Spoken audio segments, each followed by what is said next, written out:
my wife's a garage sale collector. She's at every rummage sale you'll ever see. She buys the clothes and never stops to check them. She just bags them up and brings them home to me. Hello everyone, it's Clay from Clay's Collections here today. Glad you could join us. We have a Goodwill bins haul today. Cindy and I went and found some stuff at the bins. It's a very small haul today. So my plan is to go into a little more detail on each of one of these items than I normally do, just to try to help you guys understand some of my thought process when I find things. So without further ado, let's just get into it. So one of the things I found, that when we were checking out, there was a lady with her cart walking by, and she saw this in the basket because they weigh everything. So she saw it in the basket that we were weighing things, and she was like, "Oh, that is the coolest." So these types of things have a creepy factor, but also an appeal. And so that's why I got it, because it's not my thing, but there's many people who like these kinds of things. In this case, it's this skull. It's missing the top of his head. And I think that this was originally a medical skull, possibly, with the brain, because it's got everything, you know, correct, even for the spinal cerebellum, I think is what it's called, to come out the bottom. But it's mounted on a wooden rod and on this plastic base that is not a exact or good fit. So I think somebody assembled this little piece together. And yes, he does move. And he would have had the top of the skull on here too, but it's gone. But these kind of things people like for Halloween. You know, you can use it as a candy dish or whatever you want to put stuff in there. So I picked it up. It is, you can tell it's faded to this dark yellow. It was like a creamish yellow. Now it's faded to this more of an ivory yellow, because that would have been the original color. And gives it an even more creepy look. The light shining through the eyes even kind of glow. So like I say, this type of thing, I'll put this down at the Pink Elephant probably for around $25, because we do well at holidays with stuff like that. And it's got that good enough appeal that people will be like, "Oh, I want that."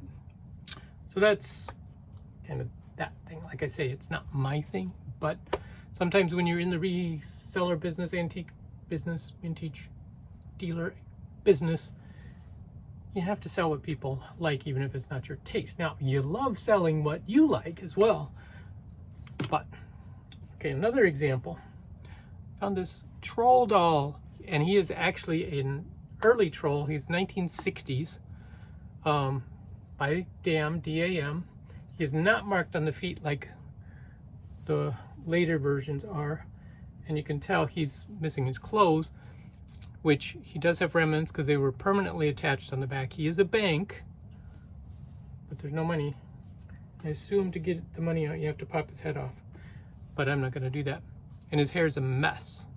So, yeah, he's not in the best of condition, but he still has value, even though he's trashed. And they originally had these felt outfits, and if I remember, I'm going to insert now a picture of what the outfit this particular one would have been wearing is like. So, and you know, it's all fastened here, so the rest of the outfit's gone, but that's how he is. Value-wise, they're listed with the outfit on eBay at like $60 for this particular guy. Now, I would probably try to sell him for $25 in his given condition, which is kind of rough. The body's in great shape, hair's rough, no outfit. Now, you know, he could be fixed up, and that's why he would be for the collector, whoever that might be. All right, here's the what is Clay thinking item out of this haul, because sometimes I don't know what I'm thinking sometimes. and I see things and I'm like, oh, that could be worth money. I picked up this camera.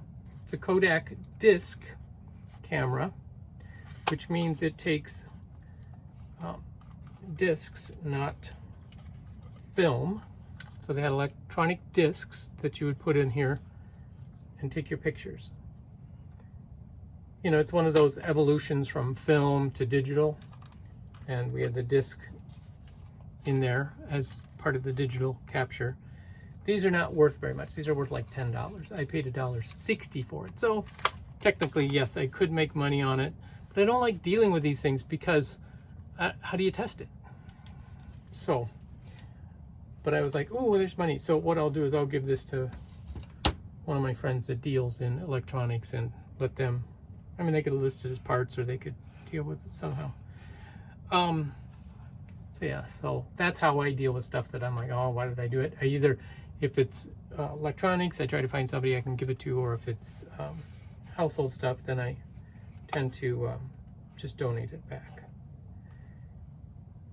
What does that say? Cane. Oh, interesting. All right. The other thing I found was this. It's a little owl coin bank. So you drop your coins in the top, but it's super easy to get the money out of this one. Yeah. And he does have a little bit of damage to the leather right here. I didn't notice that when I grabbed him. But again, he weighs practically nothing. And this side is in good shape. So, and part of the reason for this is I've sold these little leather products before. Sometimes they come from India, sometimes from Thailand. This particular one, I think, looks, I don't know, probably India, but it, because it's a subject matter is an owl. I grabbed him because he's an owl. He's very lightweight, and he's a bank, which is also collectible. So I think this one will probably go on one of my whatnot sales. Because again, he's easy to ship, he's lightweight.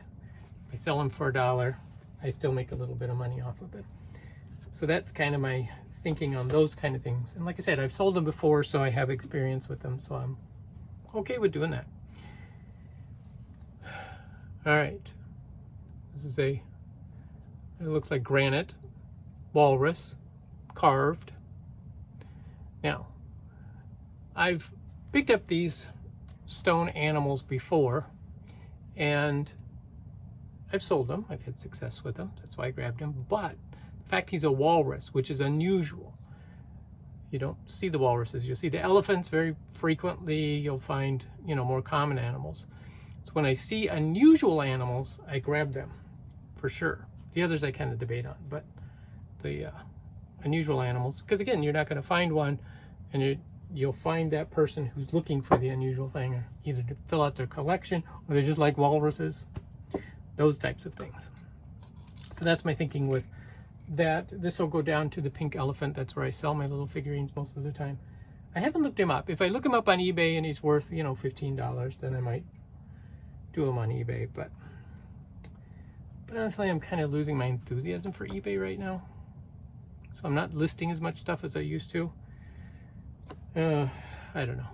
Anyway, then I also picked up these Samuel Adams. These are bottle openers. I picked up two, good thing, because I dropped them again. They're bottle opener keychains, and we do well with alcohol related stuff. Down at the pink elephant, I like to pick these up, you know, because I'm paying $0.25, and I'll sell them for like $4 to $5.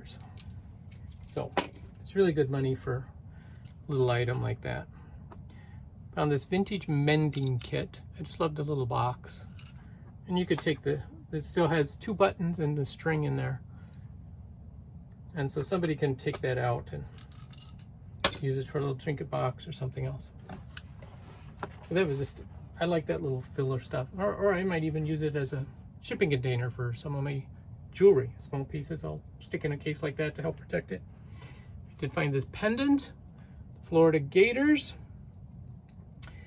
Oh, actually, Florida A&M Rattlers. Sorry, I went right off, and I should have known right there.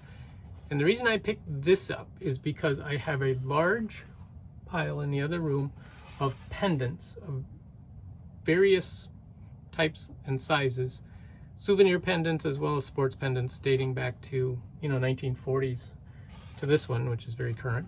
You can tell because it's got the label on the back, the officially licensed label. So I plan on having a whatnot pendant sale, sports related, souvenir related type sale. So, and again, these weigh almost nothing, so it's nice to pick these up for those kind of sales. And then, as you guys know, I love my books, so I picked up 3 books to sell. One is Moments of Meditation, and part of the reason is because, in our modern society, meditation is still a factor. People are still interested in looking for meditation to help relieve stress, not get so caught up in all of the craziness of this world. That's one of the methods people are doing. Even though this is an older book, I believe from the 1960s when it was first came out, I believe 1961, the year I was born, no less. So, and this one is in great condition, still has the original dust jacket with just a few little tears along the edges. So when I find them in great condition, this kind of subject matter, I buy them, and this was a $10 book. So, and I'm paying for this one probably about $25. So that, again, that's kind of a no-brainer. Found this one, Stuart Little.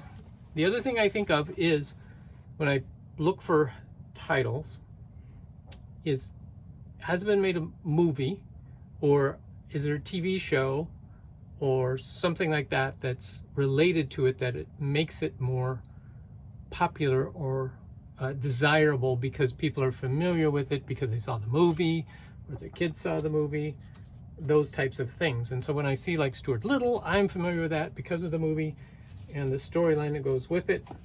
So I'm like, okay, let me look at it. So I picked it up, and sure enough, this is a first edition, 1945. And what's amazing is the book itself is in great shape with the exception of some foxing along the edges. Still has the dust jacket, which of course has its condition issues, but it does have the dust jacket, which adds value. The pages are clean, free from any writing or inscriptions. So now if this dust jacket was in better condition, it's probably a $30 to $40 book. But in this condition, 15 to 20 is what I would ask for it. And then the last book is this Story of the Gods and Heroes. Here's the cover. The spine is worn, and the color is worn off of it also. But again, it's got these beautiful illustrations in it. This does not have a date. It simply says printed in the United States. Does not have a copyright date. So I don't know exactly when it's from, but based on the illustrations, I would say probably the 30s, 20s to 30s, and the cover. Again, this is not a high dollar book, but $10. This one I probably paid $1, $1.50 for it. So, and many times I think, can I get 10 times my money for the book? So if this cost me $25, can I get $2.50? Absolutely. This one I can get quite a bit more. Same with this one. This one, 10 times. Could I get 15? No, but I could get 10, and that's okay. I'm willing to risk that for books. Because again, I do well with books, so I'm happy with selling things I know, have a pretty good turnaround for me. So that's our haul for today. Hope you guys enjoyed it. Like I say, it's a short one, but appreciate you guys watching. We'll catch you next time.